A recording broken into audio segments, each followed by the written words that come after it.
Kalau pendapat itu masih dalam koridor Ahlus Sunnah wal Jamaah, antara mazhab Maliki dengan Hanafi, Hanafi dengan Hambali, Hambali dengan Syafi'i, maka semuanya masih Ahlus Sunnah wal Jamaah. Bismillahirrahmanirrahim, mazhab Syafi'i.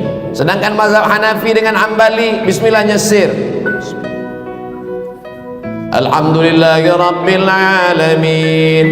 Sedangkan mazhab Maliki tidak pakai bismillah, langsung alhamdulillah. Allahu Akbar, Alhamdulillahi Rabbil Alamin. Tapi kalau di masyarakat itu mazhabnya Syafi'i, maka kita tidak boleh mazhab lain kita bawa, karena dikhawatirkan akan menimbulkan fitnah.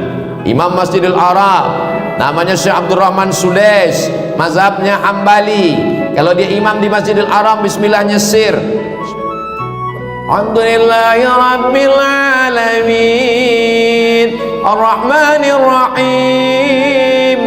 Tapi begitu beliau diminta jadi imam di Masjid Istiqlal, apa yang terjadi? Syekh Abdul Rahman Sudais membaca bismillah jahar.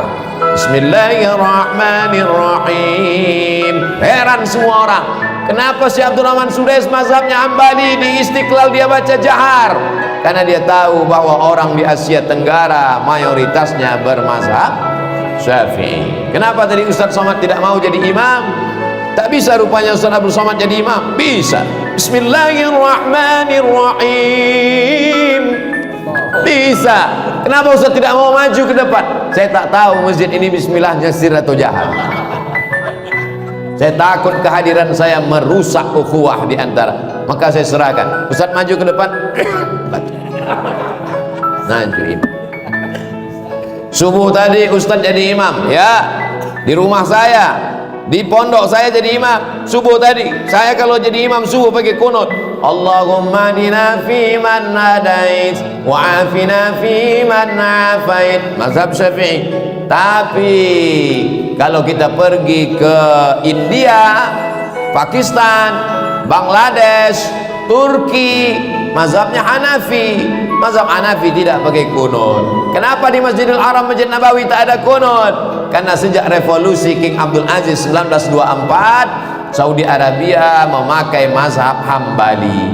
Hambali tidak pakai kunut. Ustadz di Maroko 2 tahun, ya. Maroko itu mazhabnya apa? Maliki. Mazhab Maliki pakai kunut? Pakai, tapi kunutnya sebelum rukuk. Bismillahirrahmanirrahim. Qul wallahu ahadunillahu samadu lam yalid wa lam yulad wa lam yakul lahu kufuwan ahad. Sebelum rukuk baca kunut. Kunutnya enggak bunyi, kunut silent. Nah, setelah baca kunut baru rukuk. Setelah rukuk i'tidal baca kunut, itu mazhab Syafi'i. Yang paling tua Hanafi, nomor 2 Maliki, nomor 3 Syafi'i, nomor 4 Hambali. Yang berkunut Maliki dengan Syafi'i. Yang tak berkunut Hanafi dengan Hambali.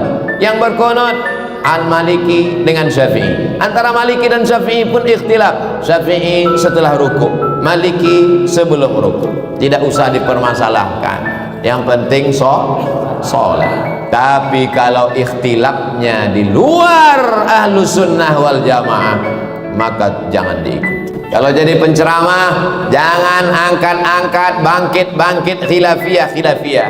Kalau mau membahas khilafiyah, bahas menurut 4 mazhab. Dari maghrib ke isya, pembahasan kita malam ini adalah tentang masalah wudhu. Perbedaan wudhu Hanafi, Maliki, Hambali, Syafi'i. Jangan satu mazhab diangkat, yang satu mazhab dikatakan bid'ah, wa kullu bid'atin dhalalah, wa kullu dhalalatin finnar. Ini masalah khilafiyah. Maulid Nabi khilafiyah. Kata Imam Ibnu Hajar Al-Asqalani, ada dalilnya. Kata Imam Jalaluddin Abdurrahman As-Suyuti, ada dalilnya. Jangan mentang-mentang kau punya guru mengatakan tidak ada maulid, lalu kau katakan semua orang yang maulid masuk neraka jahanam. Jangan bangkit masalah khilafiyah. Kalau mau membahas khilafiyah, sebutkan menurut semua mazhab.